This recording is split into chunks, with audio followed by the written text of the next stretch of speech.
నమస్తే రమగారు. నమస్తే జయ. రమగారు, మనము నావెల్స్ని కూడా డిస్కస్ చేస్తున్నాం కదా, మరి ఈ రోజు ఏం చెప్తున్నారు? ఎదనపూడి సులోచనారాయణ గారిది విజేత బాగుంటుంది. సినిమా తీశారు విచిత్ర బంధం పేరుతోటి. ఆహా, నాగేశ్వరరావు గారు, వాణిశ్రీ. ఓకే. అయితే సినిమా ఏమంత హిట్ అయినట్టు జ్ఞాపకం లేదు నాకు. అంత హిట్ అయినట్టు లేదు సినిమా. ఓకే. నావెల్ చాలా బాగుంటుంది. అంటే అనుకోని పరిస్థితుల్లో ఎలా అంటే మా మనుషులు ఉద్రేకానికి లోనైతే ఎలాంటి పనులు చేసేస్తారు, చేసిన పొరపాటును సరిదిద్దుకోవడానికి ఎంత సమయం పడుతుందో. క్షణికమైన ఉద్రేకం, క్షణికోద్రేకం పదం వింటుంటాం కదా, ఆ ఉద్రేకానికి లోనైన ఒక హీరో కథ. ఓకే. కథ చాలా బాగుంటుంది. నావెల్ చదవడానికి కూడా మంచి ఏమంటారు, హ్యూమన్ రిలేషన్స్ బాగా చర్చిస్తారు. కానీ ఆ రోజులు మారాయి కదా రమగారు, నావెల్స్ని మూవీస్గా తీసే కల్చర్ అనేది కొంచెం తగ్గింది కదా ప్రెజెంట్. అయితే ఇప్పుడు కాదు, ఎందుకు తగ్గింది, తీస్తూనే ఉన్నారు, మాడిఫై చేస్తారు ఏదో ఎంతో కొంత. పూర్తిగా దాన్ని తీసుకోరంటారా? పూర్తిగా తీసుకోవట్లేదు. ఇప్పుడు ఆ అని ఒక సినిమా వచ్చింది, అతని పేరెంట్ నితిన్ చేసింది. మరి అది ఆవిడది మీనా కథనే కొంచెం మాడిఫైడ్ మీనా కథ, మాడిఫై చేయబడిన మీనా కథ. చాలా సందర్భాల్లో మనకి మీనా గుర్తొస్తుంటుంది అందులో. ఓకే.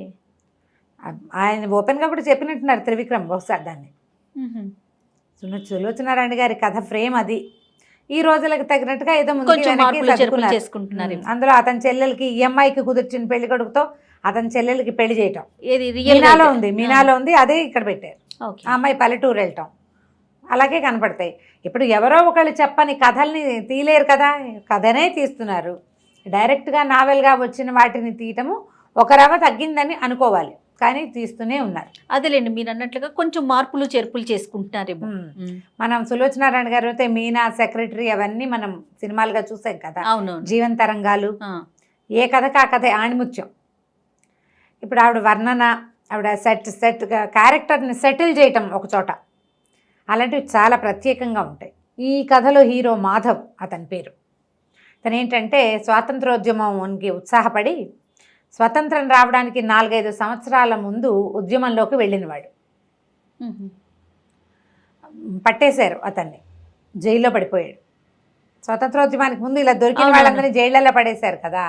అతను ఇంటి నుంచి తల్లి అతను ఒక మేనమామ కూతురు, ఆ పిల్లంటే చాలా ఇష్టం అతనికి. ఆ సుధయ్ అతని ప్రాణం అనుకుంటాడు. కానీ వెళ్ళే నాటికి అతనికి పెద్ద వయసు ఏం లేదు, 20 ఏళ్ళు ఉన్నాయో అంతే, 19-20 సంవత్సరాలు. ఆ పిల్ల ఒక 14-15-16 ఏళ్ళది. అయితే ఇతను ఉద్యమంలోకి వెళ్ళిపోయాడు. వెళ్ళిన తర్వాత అరెస్ట్ అయ్యాడు. స్వాతంత్రం వచ్చిన తర్వాత అరెస్ట్ అయిన వాళ్ళందరినీ వదిలిపెట్టేశారు కదా. ఈ వదిలిపెట్టేసినప్పుడు అతను తిరిగి వస్తున్న దాంతో కథ మొదలవుతుంది. 1947లో 47 నాటి కథ అని మనకి తెలిసినప్పటికీ తర్వాత కథలో చర్చించబడ్డ కొన్ని విషయాలు, కొన్ని రకాలు అవి చూస్తే కాస్త తర్వాత ఆవిడ 70వ దశకాల్లో రాశారు ఆ కథ, 70sలో రాశారు, 60-70 మధ్యలో అనుకో. కొంచెం ఆధునికపు పోకడలు కనపడుతూ ఉంటాయి కథలో, కొంచెం ఎక్కువ కాదు, కొద్దిగా. మరీ 47 నాటి భాష అది ఏం కాదు, అది ఓకే లేటెస్ట్ 80sలో మనం మాట్లాడిన భాష, పుస్తకాల్లో చదవగలిగే భాష, బాగుంటుంది స్టోరీ. అయితే ఈ మాధవ్ తిరిగి వస్తాడు తన ఊరికి. తిరిగి వస్తే ఒక జీప్లో వస్తుంటాడు.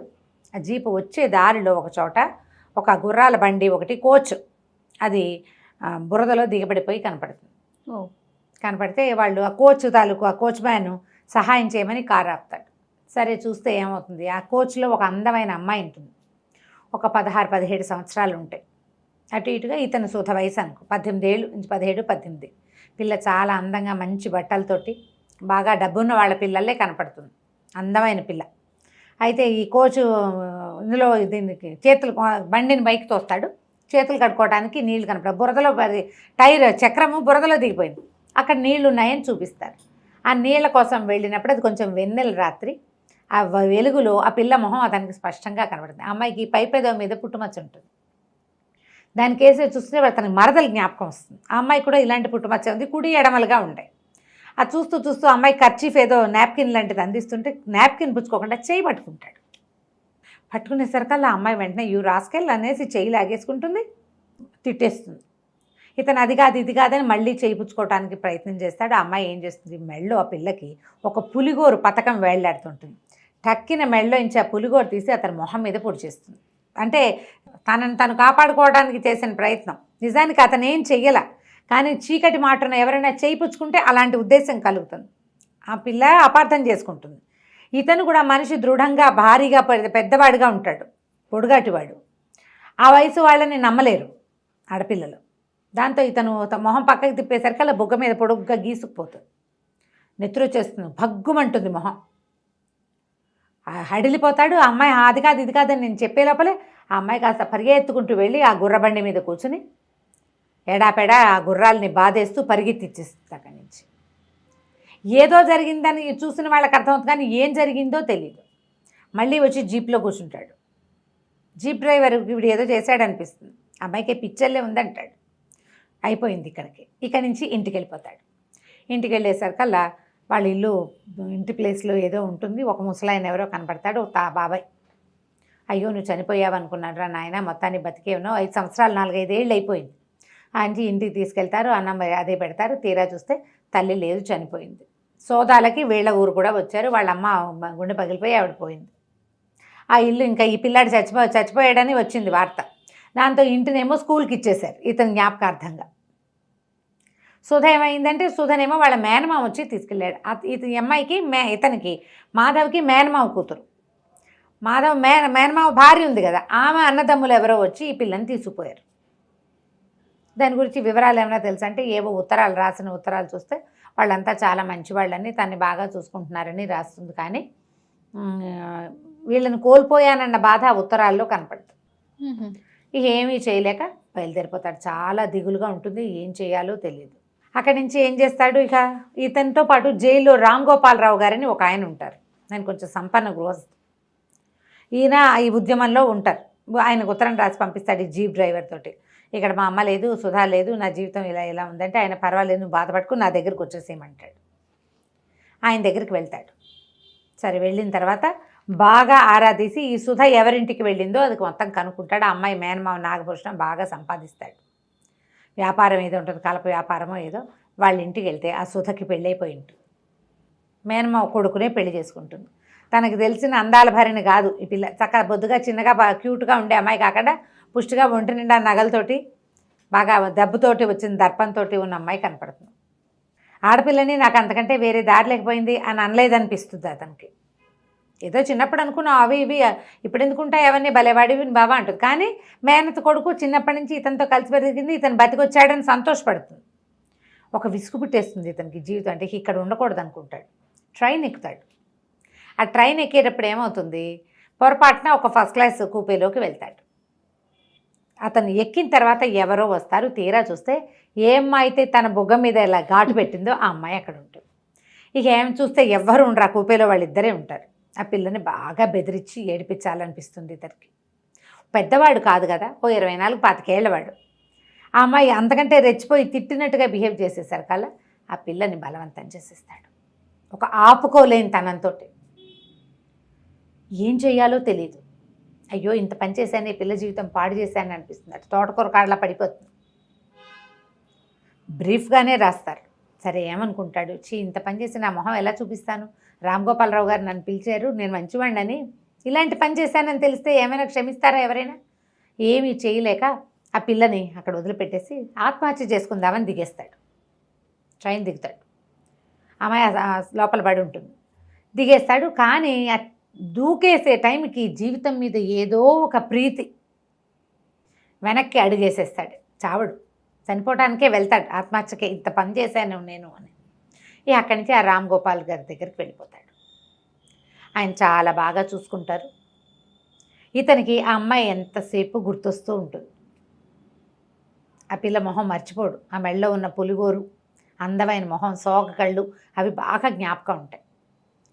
సరే వీళ్ళ దగ్గర ఉండటం మొదలు పెడతాడు. ఆయన కొద్ది 4-5 సంవత్సరాలకి ఆయన చనిపోతారు.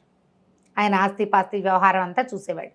ఆయన పోతూ పోతూ వీళ్ళు ఏం రాస్తారంటే, తన ఆస్తి మీద ఇదంతా కూడా ఇల్లేమో హాస్పిటల్కి ఇచ్చేయాలి, ఆ వ్యవహారం అంతా మాధవే చూడాలి. తర్వాత హైదరాబాద్కు 40 కిలోమీటర్ల దూరంలో ఒక పల్లెటూరులో ఒక ఇల్లు, 10 ఎకరాల పొలము మాధవ్ పేరుతోటి రాస్తారు. ఈ హాస్పిటల్ గార్డియన్షిప్ అంతా మాధవ్కి. ఆయన చుట్టుపక్కలకి ఎవరికి ఆస్తి ఎవరు, దాంతో వాళ్ళంతా బాగా గొడవ చేస్తారు. హాస్పిటల్ ఏర్పాట్లు అన్నీ చేస్తాడు. ఇంకా లాయర్ రాసిన తర్వాత వీళ్ళకి ఇంక చేసేదేముంది, ఆ పల్లెటూరుకి వెళ్తాడు. మధ్యలో అమ్మాయికి అతనికి ఆ వయసు వాడికి కొంచెం డబ్బులు చేతిలో ఆడుతున్న వాడికి మా ఆడపిల్లలు తారసపడకుండా ఎందుకుంటారు, కానీ ఎవరితోటి అతను ఇన్వాల్వ్ అవ్వడు. ఎంతసేపు ఆ పిల్లే గుర్తొస్తుంటుంది అతనికి. ఈ రామ్ గోపాల్ గారి సహాయంతో చదువుకున్న ఒక ప్రసాద్ అని ఒక కుటుంబంతో కొంత పరిచయం ఏర్పడింది. అతనికి ఒక చెల్లెలు ఉంటుంది. ఆ పిల్లకి ఇతనంటే ఇష్టం, కానీ ఆ అమ్మాయి దగ్గరికి వెళ్ళినప్పుడు ఆ అమ్మాయి గుర్తొస్తుంటుంది, ఆ ట్రైన్లో పిల్ల. దాంతో ఆ అమ్మాయితో కూడా ఇన్వాల్వ్ అవ్వడు. వివాహం లేదు, ఇలాగే ఉన్నాడు.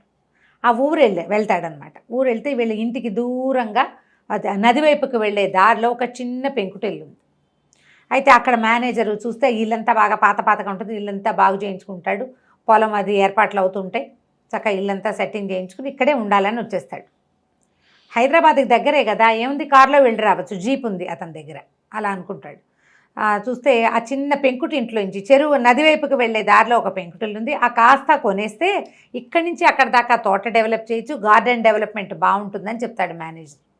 ఆ ఇంటి వాళ్ళని అడగమంటే వాళ్ళు ఒప్పుకోరు. అందులో ఎవరు లేరో తల్లి, ఓ పిల్లాడు. వాళ్ళు ఎవరితోటి మాట్లాడరు. పేదవాళ్ళు ఏదో వ్యవసాయం చేసుకుంటారు, చిన్న పొలం ఉంది, దున్నుకుని ఏవో కూర మొక్కలు అవి పెట్టుకుని దాంతో కాలక్షేపం చేస్తారు. వాళ్ళ దగ్గర డబ్బులు లేవు, కానీ వాళ్ళు ఆ ఇల్లు అమ్మరు.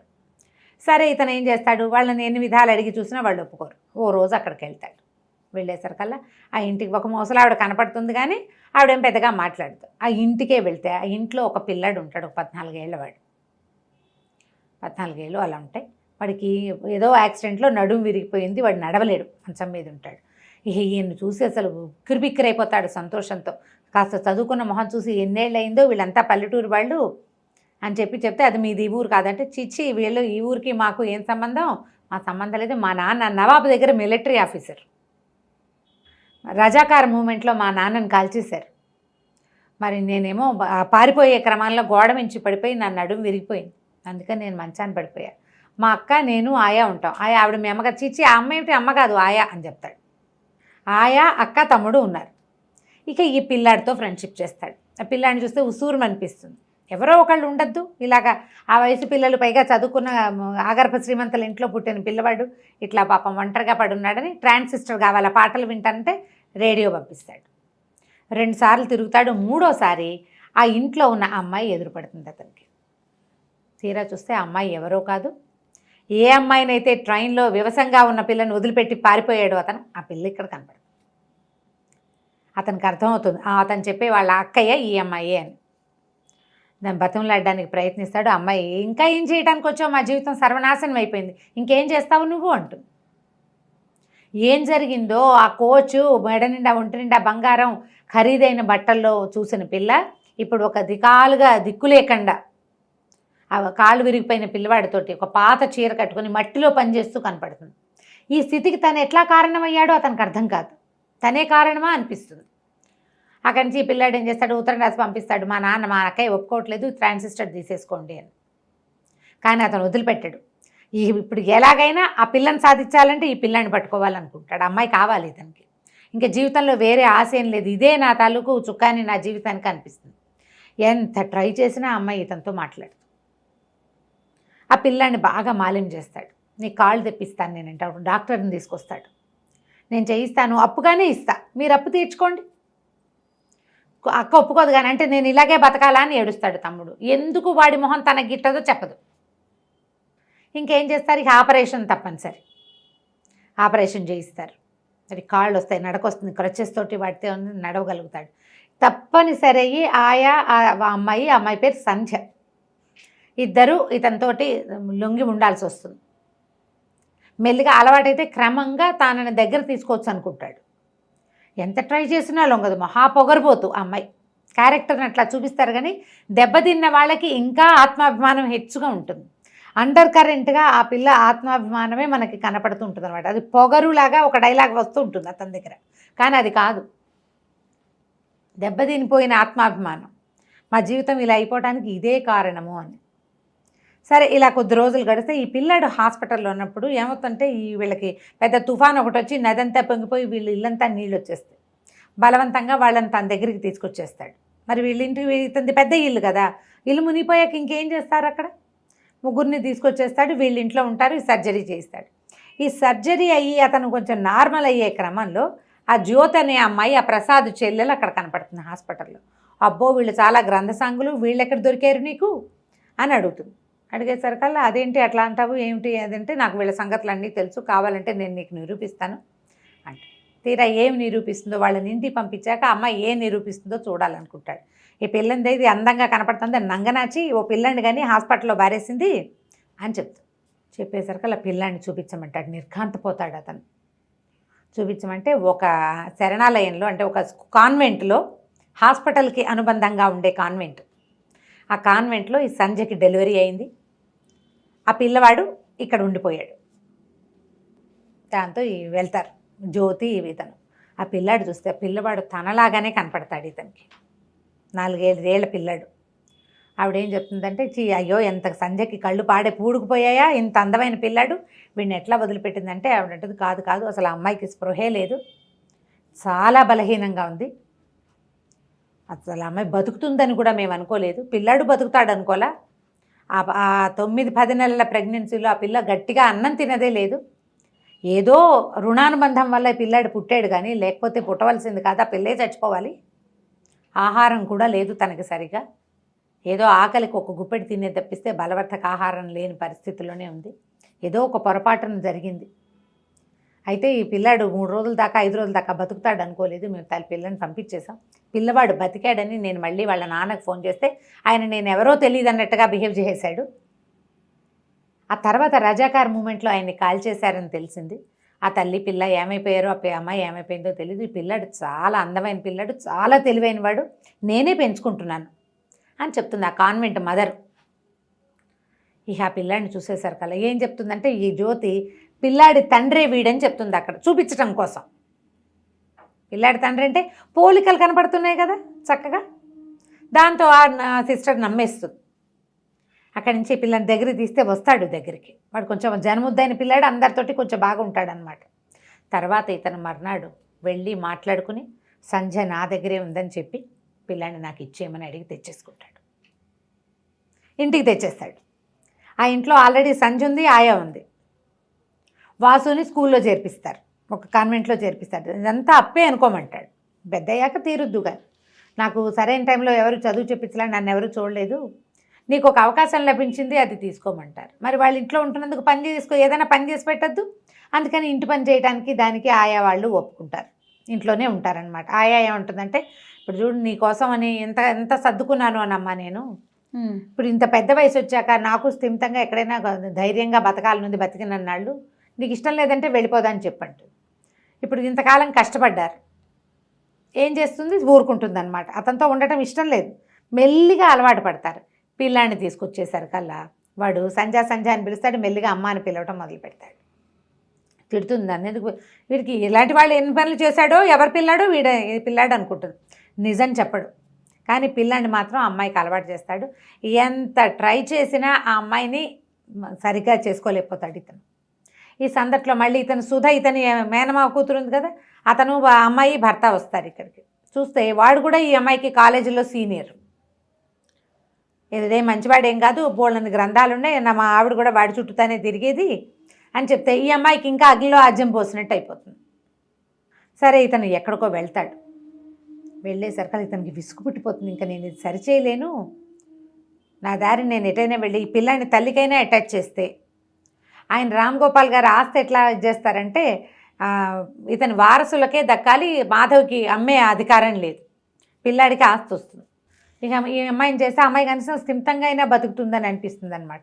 ఎక్కడికో వెళ్తాడు, వెళ్ళేసరికల్లా ఏమవుతుంది, అప్పుడే ఆ మేడం, ఈ ఆవిడ ఉంది కదా మదర్, అసలు కాన్వెంట్ మదర్ ఉత్తరం రాస్తుంది, పిల్లాన్ని చుట్టానికి వస్తున్నానని. ఈ అమ్మాయికి ఏం తెలుసు, మాధవ్ ఊళ్ళో లేరు, మీరు రండి తప్పకుండా అని ఉత్తరం రాస్తుంది. తెలియదు కదా, తీరా ఆవిడ వచ్చేసరికల్లా ఆవిడ నిర్ఘాంత, ఆవిడని చూడంగానే మాయా పారిపోతుంది లోపలికి. ఆవిడ సంధ్యను చూసి ఆశ్చర్యపోతుంది, నువ్వు ఇక్కడే ఉన్నావా అంటూ. నేను ఇక్కడే ఉంటామంటే, నేను ఎప్పుడు ఇక్కడే ఉన్నానంటే, అదేమిటి మీ ఇద్దరు పెళ్లి చేసుకోలేదా, అప్పుడు పెళ్ళి అవ్వలేదు కదా. అప్పుడు ఈ అమ్మాయికి అర్థమవుతుంది ఈ పిల్లాడు తన పిల్లాడేనని. ఆయా ఏడుస్తుంది, ఏం చేయను మరి, నువ్వు ఇంటికి వచ్చిన స్థితి బాగుండలేదు, తర్వాత నీకేమో ప్రెగ్నెన్సీ, మీ నాన్న ఏమో కొట్టి చంపేస్తాడు తండ్రి, ఎందుకు ఎక్కడి నుంచి వచ్చిందో ఇది చెప్పమని. ఎవరని చెప్తుంది, ఆ పిల్లకి ఏం తెలియదు, ఎవరో తెలియదు నాకంటే బాగా కొట్టి నాన్న హింసిస్తాడు తండ్రి. చివరికి పెద్ద నెలలు వచ్చేసే ఏమీ చెయ్యలేక ఆ ప్రెగ్నెన్సీని కాన్వెంట్లో డెలివరీ చేసి పిల్లాన్ని వదిలించేసుకుంటారు. అప్పుడు అసలు నువ్వే బతుకుతావో లేదో తెలీదు, నిన్ను అడ్డాల్లో నుంచి పెంచాను, మీ అమ్మ దగ్గర నుంచి నేనే పెంచాను, నీ తమ్ముడిని నేనే పెంచా, ఇప్పుడు నీ పెంచిన ప్రేమ నాకు ముఖ్యం, ఆ చంటిగుడ్డు పసిగుడ్డు ముఖ్యం కాదు కదా, నేను పెంచుకున్న పెళ్ళే నాకు ముఖ్యం, అందుకని తీసుకొచ్చేసాను. ఆ ఇల్లు వాళ్ళ పల్లెటూరులో ఉన్నది కూడా ఈ ఆయా భర్తకి రావు బహదూర్ గారు ఇచ్చిందనమాట గిఫ్ట్. అందరూ చచ్చిపోయారు. అమ్మాయి మొగుడు కూడా, ఆయా మొగుడు కూడా పోతాడు ఆ రజాకార్ మూమెంట్లో. ఆవిడకి పిల్లలు లేరు. ఈ అయ్యగారి కూతుర్ని కొడుకుని తీసుకొచ్చి తన పల్లెటూరు తీసుకొచ్చి తనతో పాటు ఉంచుకుంటుంది. ఆయాగానే ఉంటుంది. తనకి వాళ్ళ నాన్న ఇచ్చిందైనా తనకిచ్చేసింది, దాని మీదే ఉంటారు తన అక్క తమ్ముడు. ఇంకేం చేస్తుంది, ఆ పిల్లాన్ని దగ్గర తీసుకుంటుంది. ఇతను ఏం చేస్తాడంటే వస్తాడని ఎదురు చూస్తూ ఉంటుంది. అతను ఒక ఉత్తరం రాసి పెట్టి దీంట్లో పెడతాడు, ఒక వినపెట్టెలో పెడతాడు, డబ్బులు అవసరమైనప్పుడు తీసి చదువుతుంది అని. ఆ ఉత్తరం అమ్మాయి చదవదు, కానీ తెలుసుకుంటుంది. ఇప్పుడు పిల్లాన్ని తీసుకొచ్చాడంటే తనని ఆదరించే ఉద్దేశంతో తీసుకొచ్చాడు, అందుకే తన వెంట పడుతున్నాడు. వస్తాడని చూస్తుంది, తీరా పెద్ద పిడుగు లాంటి వార్త వస్తుంది, ట్రైన్ యాక్సిడెంట్లో మాధవ్ చనిపోయాడు అని. ట్రైన్ యాక్సిడెంట్ అవుతుంది. కలకత్తా నుంచి మేనేజరు వాళ్ళు వీళ్ళు వస్తారు. ఇతను చాలా పెద్ద బిజినెస్ నడుస్తోంది కదా, వాళ్ళు వచ్చి ఇది దొరికింది, ఆయన బెల్టు అవి దొరికినాయి, సామాన్ల బ్యాగు దొరికిందంటే ఏం చెయ్యాలో తెలీదు, చనిపోయాడు. ఆయా ఆశ్చర్యపోతుంది, ఇతనే తండ్రి అని ఏనాడైనా చెప్పావు, పోనీ ఇన్ని రోజుల నుంచి చూస్తున్నప్పుడైనా ఇతని వల్లే నాకు ఆ పిల్లాడు కలిగాడని నువ్వు నాకు చెప్పలేదు, ఎంత గుట్టు, నేను తల్లిని కాదు చూడు నీకంటూ. మీ అమ్మకైతే చెప్పవా, చెప్పకుండానే చేసావు. అతను ఎంత బాధ్యత తీసుకున్నాడు, ఇంటల్లుడు చేయవలసినవన్నీ చేశాడు కదా, నువ్వు మాత్రం చెప్పలేదంటుంది. ఈ తీరా ఇతను చనిపోయాడని వార్త వస్తుంది. ఏం చెయ్యాలో తెలీదు. అతను ఈ లోపల వాసు వస్తాడు, ఆ పిల్లాడిని చూసుకునే బాధ్యత కూడా వాసుకు అప్పచెప్తాడనమాట. నువ్వే ఏదో అన్నావు, అందుకే ఆయన ఎక్కడికో వెళ్ళిపోయాడని అక్కని తిట్టిపోస్తాడు. నీకు అసలు ఆయన మొహమే గిట్టదు, ఏదో చేసావు నువ్వు ఏమన్నావో ఆయన కష్టం కలిగేలాగా. ఆయన ఎక్కడికో వెళ్ళాడు, ఎన్నాళ్ళకి రాడు, చివరికి వార్తేమో ఈ మరణ వార్త వచ్చేస్తుంది. ఒక 15-20 రోజులు పోయాక అసలు ఇంట్లో దీపాలు పెట్టుకోవటానికి కూడా మనసు లేకుండా అయిపోతారు వీళ్ళు. మరణం, ఇల్లు వాకిలి ఈ అమ్మాయికి అప్పచెప్పేశాడు. సరే, ఒకరోజు రాత్రి తెల్లవారుజామున అర్ధరాత్రికి ఒక కారు వస్తుంది. తీరా మాధవ్ దిగి వస్తాడు కారులో వచ్చి. యాక్సిడెంట్ అయ్యింది, అతని బ్యాగు అవి కొట్టేశారు ఎవరో. అతనికి ఏదో జ్వరం వచ్చింది, అక్కడెక్కడో ఉండిపోయాడు. ఇన్ని రోజులకి ఓపిక తెచ్చుకుని మళ్ళీ వెనక్కి వచ్చాడు. నువ్వు ఉత్తరం చదవలేదా అంటాడు. బాగా అరిచి కేకలేసి పోట్లాడుతుంది ఏడుస్తూ. సో పిల్లాన్ని ఇంత కఠినాత్ముడు, ఆ పిల్లాన్ని తీసుకొచ్చావు, పోయి నీ పిల్లాడేనని నువ్వు నాకు చెప్పలేదు, నేను చెప్పడానికి ప్రయత్నం చేసినా నువ్వు వినలేదంటాడు. విందు అప్పుడు అమ్మాయి ట్రై చేస్తాడు, అమ్మాయి విందు, అందుకే ఉత్తరం రాసి పెట్టానంటాడు. ఉత్తరం వల్ల తెలియలేదు నాకు దీనివల్ల తెలిసింది, మా కాన్వెంట్ నుంచి ఆ మదర్ వచ్చింది, అంచేతే నాకు తెలిసిందని చెప్తుంది. తీరా ఉత్తరం తీసి మెల్లిగా చదువుతుంది. ఎట్లా అతను తన కోసం బాధపడ్డాడు, చేసిన పొరపాటుని అతను సరి చేసుకోవడానికి ఎంత ప్రయత్నం చేశాడో. జీవితంలో ఇంకేదీ లేదనుకున్నప్పుడు ఆశ మళ్ళీ పిల్లాడు కనపడేసరి కల్లా ఇది బాగుందనిపించింది. ఆ పిల్లాడిని తెచ్చాక కూడా ఆ అమ్మాయి సెట్ కాదు, మెల్లిగా సర్దుకుంటారు. ఇక అతను అప్పటికే ప్రశాంతంగా అయిపోయిన లాస్ట్ సీన్ని చూపిస్తారు. జీవితాన్ని అంటే ప్రపంచాన్ని జయించిన విజేతలాగా అయిపోయాడనమాట అతను. ఆ భార్య, కొడుకు, తనకు ఒక ఫ్యామిలీ. తను చేసిన ఏనాటి పొరపాటో చక్కటి స్వరూపంలో అందమైన సౌధంలాగా మళ్ళీ జీవన సౌధం కుదిరిపోయింది. దాంతో అతను విజేత అయ్యాడు అని రాస్తారు. బాగుంది గారు. ఎన్ని ట్విస్టులు ఉన్నాయి చూడు, ఊహించలేనన్ని ట్విస్టులు. కథని భలే బిగువుగా నడిపిస్తారు, చాలా పక్కగా పకడ్బందీగా రాస్తారు. నేనంత పకడ్బందీగా చెప్పలేదు, చెప్పాలి. నా బుద్ధి ఎంతసేపు అమ్మాయి సంజమి క్యారెక్టర్ మీదకే పోతూ ఉంటుంది అనమాట. నాకు అతన్ని సమర్థించాలనిపించదు, ట్రై చేస్తాడు కానీ ఓసారి దెబ్బతిన్న వాళ్ళు అంత తొందరగా కోపప్ కాలేకపోతారు, అవునవును, వెనక్కి రాలేకపోతారు కదా. కథ చాలా బాగుంటుంది. విజేత పేరుతోటి దొరుకుతుంది. మీకు సరదా ఉంటే విచిత్ర బంధం పేరుతోటి నాగేశ్వరరావు గారి సినిమా ఉంది, అది కూడా వెతుకుని చూసుకోవచ్చు. కానీ నేను సినిమాకి ఓటేను, నేను నావెల్కే ఓటేస్తాను. నవలే చాలా బాగుంటుంది, తాపీగా నిదానంగా చదువుకోవచ్చు. ఎవరైనా చెప్పేది వినాలి మనం అనేది ఒక అండర్ కరెంట్గా కనపడుతూ ఉంటుంది అనమాట. తాత్కాలికమైన క్షణికోద్రేకాలకి లోన్ కాకూడదని, దానివల్ల చాలా సమస్యలు వస్తాయని అవతల వాళ్ళు చెప్పేదానికి కొంత చెవి ఇవ్వాలి అనేది ఒక క్లియర్గా కనపడుతుంది. చివరి దాకా అతని బుగ్గ మీద ఆ అమ్మాయి పులిగోరుతో గీసిన గీత అట్లా ఉన్నట్టే ఉంటుందన్నమాట. ఎవరైనా అదేమిటి అనగానే అమ్మాయి గుర్తొచ్చేస్తుంది అతనికి. చాలా బాగుంది రామ్ గారు. రైట్, నమస్తే. నమస్తే జీ.